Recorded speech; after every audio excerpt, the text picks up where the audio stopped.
তখন এরকম পড়তে আসতো, যে পড়তে আসার পর সবাই হিসাব করতো যে অনেকজন পড়তে আসে, স্যার তো প্রচুর টাকা হয়।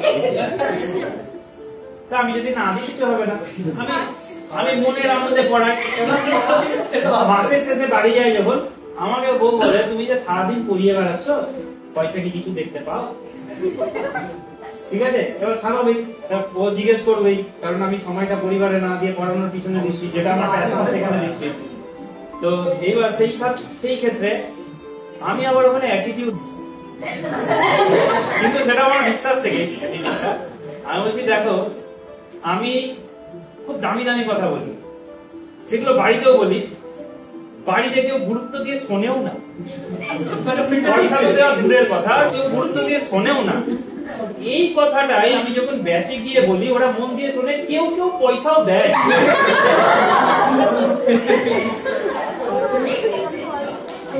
তারপরে ধরো আমি অনেক আগে কথা বলছি, 1 দশক আগের কথা, তারপরে গঙ্গা দিয়ে অনেক জল গড়িয়েছে, অনেক পরিস্থিতি পাল্টেছে। তোমাদের আগে যে সমস্ত ছিল, যে সমস্ত ভাই বোন, তারা সব আমার পরিবারের অংশ হয়ে গেছে, ওখানে বসে আছে। তোমরা সবাই একটা বৃহত্তর পরিবারের অংশ, ওরা অনেক কাছে চলে এসেছে, অনেকদিন ধরে আছে।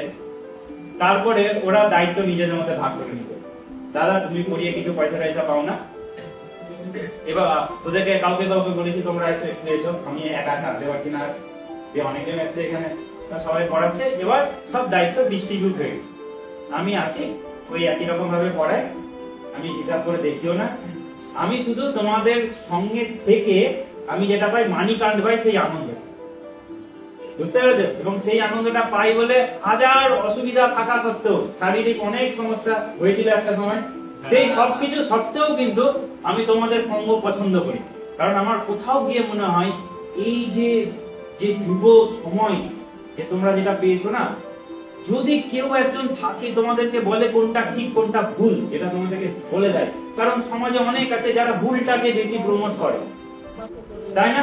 কিন্তু আমি এটা বিশ্বাস করি, মনে প্রাণে বিশ্বাস করি, মানুষ আজীবনকাল ঠিক কাজ করে, প্রত্যেকটা মানুষ আজীবনকাল ঠিক কাজ, নিজের জন্য ঠিক, নিজের জন্য ঠিক, না হয় পরিবারের জন্য ঠিক, না হয় ধর্মের জন্য ঠিক, না হয় সমাজের জন্য ঠিক। আমি জাস্টিফাই করার কে, তাই না? আমি তার সিদ্ধান্তকে জাস্টিফাই করার কে? তাহলে সে যা করেছে আমি বলবো হ্যাঁ ঠিক করেছে। সে যদি আমার কাছের ব্যক্তি হয়, সে যে কাজটা করেছে সেই কাজটা করার জন্য আমি কষ্ট পেয়েছি, বুঝতে পারছো? আমার পরিবারের মধ্যে আমার বাবা মা, আত্মীয় স্বজন, বাচ্চারা কোনো একটা কাজ করছে, যে কাজটা করার জন্য ভুল হয়েছে, যে কাজটা করার জন্য দুঃখ হয়েছে, কিন্তু আমি তাকে সেটা সরাসরি বলি, এই কাজটার জন্য কিন্তু আমি দুঃখ পেয়ে কষ্ট পেয়ে, কারণ আমি মনে পোষণ করব না কষ্টটা, আমি কষ্টটা মনে পোষণ করব কিন্তু মুখে অন্যরকম দেখাবো, এটা না। আমি সরল, কষ্ট পেয়েছি, কষ্টের কথা বলবো।